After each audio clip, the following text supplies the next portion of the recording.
आज जो हमारा टॉपिक है वो है मयरिंग इंस्ट्रूमेंट में मैथ मयरिंग इंस्ट्रूमेंट। यानी अभी तक जो हम कर रहे थे वो लेंथ को मयर करने के इंस्ट्रूमेंट पढ़ रहे थे, जिसमें हमने मीटर रूल पढ़ा था, जिसमें हमने स्क्रू गेज पढ़ा था, वर्नियर कैलिपर पढ़ा था। ठीक है। सो वो जो इंस्ट्रूमेंट थे वो सारे लेंथ को मयर करने के लिए यूज़ करते थे। आज जो हम इंस्ट्रूमेंट शुरू करने लगे हैं वो मैथ मयरमेंट इंस्ट्रूमेंट यूज़ करने लगे। ओके जी। मैथ्स को मेजर करने के लिए पुराने दौर में बर्तन या आप यूँ कह लें जो पार्ट्स थे वो यूज़ करते थे। यानी कि अगर दानों को उनका मैस, ग्रेन्स को मैस, ग्रेन का मैस अगर मेजर करना हो या उन दानों की उनकी मेजरमेंट करनी हो तो वो डिफरेंट किस्म के पार्ट्स उनके उन डिफरेंट साइजेस में वो पार्ट्स जो है अवेलेबल होते थे और वही एज अ स्टैंडर्ड मैथ्स जो है वो यूज़ होते। फिर इसी तरह मैथ्स मेजरमेंट करने के लिए एक और यहाँ पे एक आपके सामने बीम बैलेंस पड़ा हुआ है। सो ये बीम बैलेंस में क्या होता था, एक तरफ आपके पास कोई भी अननाउन मैथ्स जो है एक साइड पे हम डाल देते थे और दूसरी तरफ हमारे पास नाउन मैसेज वो हम डालते थे। ठीक है। और जो भी मेजरमेंट आती बिलफर्स ये आपके पास एक बीम बैलेंस पड़ा हुआ है। सो इस तरफ हम कोई अननाउन मैथ्स रखते जिसका मैथ्स हमने करना होता। ठीक है। और राइट साइड पे हम क्या करते, नाउन मैसेज जो हैं यानी 1 kg 2 kg वो रखते जाते। और जब तक ये पॉइंटर बिल्कुल इसके सेंटर में ना आ जाए, जब सेंटर में आ जाता इसका मतलब ये है कि ये बीम, ये बैलेंस क्या हो गया है, ये आपके पास ये जो मैस है ये अननाउन मैस के इक्वल हो गया। किस वक्त, जब ये सेंटर वाला पॉइंटर यानी ये जो पॉइंटर है वो बिल्कुल इसके सेंटर में आ जाता तो उस वक्त ये बैलेंस हो जाता। तो इस तरह हम किसी भी अननाउन जो मैस है उसका मैस फाइंड करते थे बाय प्लेसिंग नाउन मैसेज। ठीक है। राइट साइड पे नाउन मैसेज रखते थे और लेफ्ट साइड पे हम क्या करते थे, अननाउन मैसेज रखते थे, यानी जिसका मैस हमने फाइंड आउट करना था। तो एंड पे क्या करते, वो मैस जितना भी होता इस इन टोटल मैस को हम ऐड अप कर देते। वो जो टोटल मैस होता इस अननाउन मैस का वो मैस होता। बिलफर्स हमने चीनी ली, हमने उसको लेफ़्ट साइड पे रख दिया, हमें नहीं पता वो कितने केजी उसका मैस है। तो हम क्या करते, हम वेट बॉक्स में से नाउन मैसेज पहले 1 kg रखा। ओके जी। 1 kg रखने के बाद भी ये साइड लेफ़्ट साइड डाउनवर्ड में थी यानी नीचे की तरफ झुकी हुई है। फिर हमने एक और 1 kg रखा, आहिस्ता आहिस्ता ये लिफ्ट अप यानी ऊपर उठना शुरू हो गए। फिर हमने 500 ग्राम मैस रखा। ठीक है। इसी तरह 200 ग्राम मैस रखा। और जब ये लिफ्ट होते होते जब ये पॉइंटर बिल्कुल दरमियान में आ गया यानी बैलेंस हो गया, दोनों साइडें एक जैसी बराबर हो गई, तो फिर हमने क्या किया, इस टोटल मैस को काउंट कर लिया। सो ये जो टोटल मैस बनता था, बिलफर्ज मैं कहता हूँ कि 5.2 kg बना। सो 5.2 kg इस अननाउन मैस का मैस हो गया। ठीक है। तो सिंपली हम इसको मैस कैलकुलेट करने के लिए यूज़ करते थे। ठीक है। डिफरेंट जो ग्रॉसरीज़ की हैं, ग्रॉसरी शॉप्स जो हैं, तो वो इस बैलेंस से अननाउन मैसेज को मेजर करते थे। ओके जी, यहाँ तक बात समझ लगी। अब जो हमारा पहला बैलेंस है वो है जी फिज़िकल बैलेंस। ठीक है। Physical balance just like beam balance उसी की तरह ही वर्क करता है, लेकिन हमने क्या किया, इस फिज़िकल बैलेंस में थोड़ी सी आप यूँ कह लें कि इसको थोड़ा सा और बेहतर करके बनाया ताकि हमारे पास मैथ जो है वो अच्छे तरीके से फाइंड आउट किया जा सके किसी भी अननोन मैथ का। ओके जी। सो ये आपके सामने एक फ़िज़िकल बैलेंस मौजूद है। फर्स्ट ऑफ ऑल हम देखते हैं कि इसकी ये जो कंस्ट्रक्शन है वो किस तरह की है। ओके जी, ये आपके सामने एक फ़िज़िकल बैलेंस की पिक्चर आपको नज़र आ रही है। सो फर्स्ट ऑफ ऑल हम देखते हैं कि इसके जो डिफरेंट पार्ट्स हैं ये किस मकसद के लिए लगाए गए हैं और इनको ये नाम क्यों दिए गए हैं। Okay ji. First of all देखें तो आपके सामने ये एक पूरी एक आप यूँ कह लें कि एक बॉडी नज़र आ रही है जस्ट लाइक बीम। ठीक है। जैसे हम देखते हैं कि खिड़कियों के ऊपर या घरों की आप देखें दरवाज़ों के ऊपर जो है एक बीम डालते हैं। वो बीम क्या होता है, वो सरिये से और सीमेंट से बना हुआ एक मटेरियल होता है जो कि पूरे घर की जो कंस्ट्रक्शन है यानी अगर पूरा एक कमरा है तो उसको मजबूती फराहम करता है ये बीम। यानी पूरा घर जो है वो इस बीम के यानी इस बीम के ऊपर उसकी कंस्ट्रक्शन होती है। सो ये बीम बेसिकली क्या है, ये सपोर्ट फ्राहम करता है पूरे इस सेटअप को। जस्ट लाइक जो एक कमरा है उसका बीम सपोर्ट फ्राहम करता है पूरे कमरे को, ठीक है, पूरे कमरे की ईंटों को, दरवाज़ों को।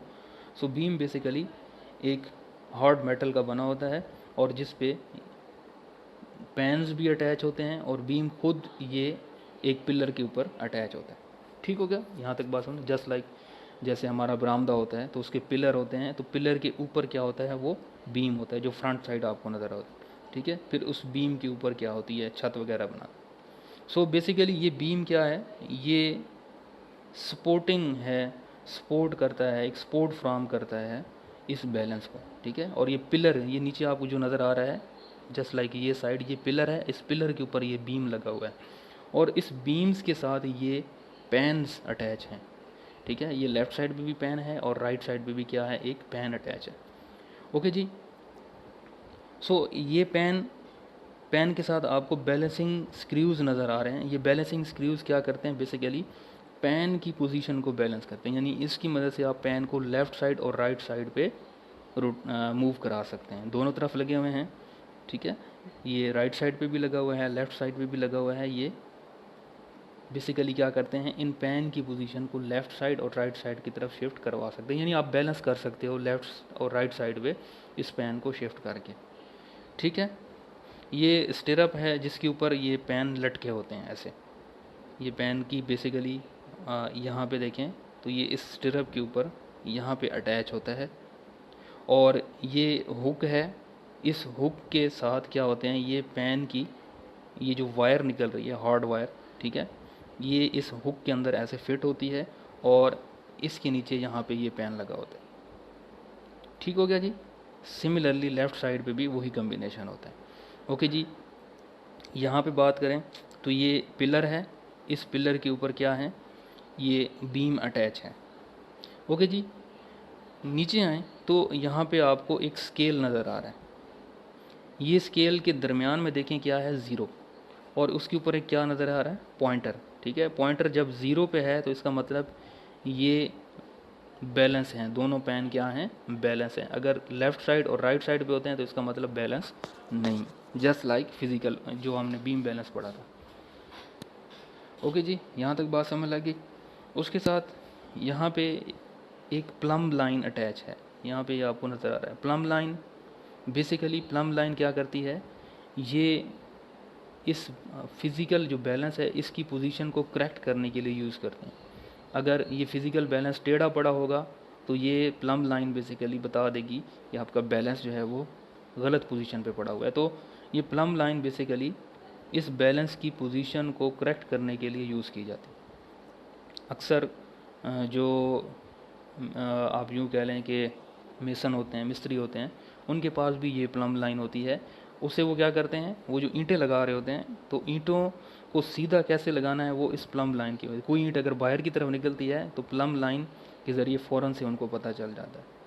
इसमें भी बेसिकली क्या है कि हम इसकी पोजीशन को बैलेंस कर रहे हैं। बिलफर्ज ये अगर टेढ़ा पड़ा है, किसी ऐसी सरफेस पे पड़ा है, तो प्लम लाइन से आपको फौरी तौर पर पता चल जाएगा कि आपका बैलेंस जो है वो टेढ़ा है। यानी ये बिल्कुल स्ट्रेट नहीं होगा, ये किसी एंगल में आपको प्लम लाइन नज़र आएगा। यानी ये थ्रेड जो है, ये थ्रेड एंगल को बना रहा होगा, ठीक है। यानी कि 90 डिग्री नहीं होगा, इससे 90 डिग्री नहीं होगा, बल्कि कुछ एंगल बना रहा होगा 30 डिग्री 60 डिग्री। तो इसका मतलब ये है कि फिर हमने इसको बैलेंस करना है। बैलेंस कैसे करते हैं, ये स्क्रूज़ लगे हुए हैं, एक ये स्क्रू लगा हुआ है, एक ये स्क्रू। फर्स्ट ऑफ ऑल क्या करते हैं, ये जो रेस्टमेंट नॉब है, ठीक है, तो रेस्टमेंट नॉब से हम क्या करते हैं, पहले इसको ऊपर उठाते हैं, लिफ्ट करते हैं। जब ये ऊपर उठ जाता है ये नीचे से, ठीक है, जब इसको ऊपर लिफ्ट करते हैं तो ये जो दो स्क्रूज़ हैं इसकी मदद से हम क्या करते हैं, पहले इसको बैलेंस करते हैं। किसी भी सरफेस पे बिल्कुल हमने रखा है तो फर्स्ट ऑफ ऑल इसको मैं लिफ्ट अप करूँगा ऊपर की तरफ, ठीक है, तो ये उठ जाएगा इस साइड से भी, इस साइड से भी। प्लम लाइन से मैं उसको क्या करूँगा, बैलेंस करूँगा, ठीक है। इन स्क्रूज़ को क्लॉकवाइज और एंटी क्लॉकवाइज घुमा के मैं जब देखूँगा कि वो सरफेस यहाँ पे प्लम लाइन बिल्कुल स्ट्रेट है तो मैं वहाँ पे क्या कर दूँगा, ये नॉब फिक्स कर दूँगा। फिर मैं क्या कर दूँगा, इस ये जो एडजस्टमेंट्स नॉब है इसको अगेन मैं क्या कर दूंगा, इसकी यहाँ से लेवलिंग यानी इसको डाउन कर दूंगा। फिर डाउन कर दूंगा तो अब मेरा सेटअप इन दो के ऊपर आ जाएगा, इन दो स्क्रूज़ के ऊपर, ठीक है। और बैलेंस भी हो जाएगा इस प्लम्ब लाइन की वजह से, ठीक हो गया। फिर उसके बाद मैं क्या करूँगा, फिर जो भी मेजरमेंट मैंने लेनी है किसी भी अननोन मैस को, वो मैं लेफ़्ट साइड पे रखूँगा। लेफ़्ट साइड पे मैं अननोन मैसेज रखूँगा और राइट साइड पे, राइट जो पेन है इसके ऊपर क्या रखूँगा, नाउन मैसेज, ठीक है। वेट बॉक्स में से उठाता हुआ नाउन मैसेज यहाँ पे रखता जाऊँगा जब तक इस पॉइंटर की, ये जो पॉइंटर है ये ज़ीरो पे आ जाएगा। तो इसका मतलब ये है कि यहाँ पे जो आपने अननाउन मैसेज रखा है उसकी वैल्यू आपने फाइंड आउट कर ली, और वो वैल्यू किसकी इक्वल होगी, ये जो नाउन मैसेज रखे हैं इनके सम के इक्वल होगी।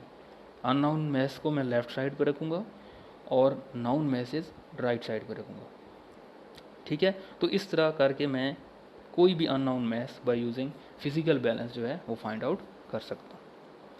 ओके जी, लेफ़्ट साइड पे क्यों रखते हैं, राइट साइड पे क्यों नहीं रखते अननाउन मैसेज, उसकी वजह ये है कि लेफ़्ट साइड पे अगर आप अननाउन मैसेज रखते हैं और राइट साइड पे आप नाउन मैसेज रखते हैं, उसकी वजह ये होता है कि 90% या 95% लोग जो हैं वो राइट हैंडेड होते हैं, ठीक है। सो राइट हैंडेड होने की वजह से वो ईज़िली मैथ्स को यानी यहाँ पे एक दफ़ा आपने मैथ्स रख दिया, ठीक है, तो राइट साइड पे आपने क्या करना होता है, बैलेंस करना होता है। बार बार आपने मैसेज को उठाना है, ठीक है, बॉक्स में से उठा के रखना है, फिर यहाँ से उठा के दोबारा बॉक्स में रखना है। सो इससे आप इजीली क्या है, राइट हैंड से इजीली आप इस पेन पे क्या है वो मैस रख सकते हैं और उठा भी सकते हैं। तो यही वजह है कि अननाउन मैस को आप यहाँ पे रख देते हैं और राइट हैंड जो राइट पेन है उस पर आप नाउन मैसेज रखते जाते हैं और फिर आप इसको यहाँ पे बैलेंस करते हैं। जब ये पॉइंटर इसकी सुई बिल्कुल दरमियान में आ जाएगी तो इसका मतलब ये है कि ये जो आपने नाउन मैसेज रखे हैं वही मैस इस अननाउन मैस का मैस होता है, ठीक है। ये आगे जो एग्जाम्पल है 1.3 उसमें सारी यही चीज़ ही कह रहा है। ये आप जब पढ़ेंगे तो आपको समझ लग जाएगी कि कैसे हमने find the mass of small stone by physical balance. तो इसमें सारे यही स्टेप हैं जो मैंने आपको बताएं कि कैसे कैसे आपने इसका मैस लेना है। इनिशियली आपने एडजस्टमेंट नॉब को अप ऊपर कर लेना है, ठीक है, फिर आपने इसकी पोजीशन एडजस्ट करनी है, फिर लेफ़्ट साइड पे मैस रखना है और राइट साइड पे यानी लेफ़्ट साइड पे एन नाउन मैस रखना है और राइट साइड पे नाउन मैसेज को रखते जाना है जब तक पॉइंटर ज़ीरो पे नहीं पहुंच जाता। जब ज़ीरो पे पहुंच जाएगा यानी उसकी जो पॉइंटर है ज़ीरो के ऊपर एग्जैक्ट उसकी वैल्यू आ जाएगी तो इसका मतलब बीम क्या हो गया है, यानी कि ये बैलेंस हो गया है और आपने न इसका अननाउन मैस का जो मैस है वो फाइंड आउट कर लिया, ठीक है जी। यहाँ तक पढ़िएगा, कोई पॉइंट समझ ना आए तो वो आप मुझे पूछ लेना है। अपना बहुत सा ख्याल रखिएगा। अल्लाह हाफिज़।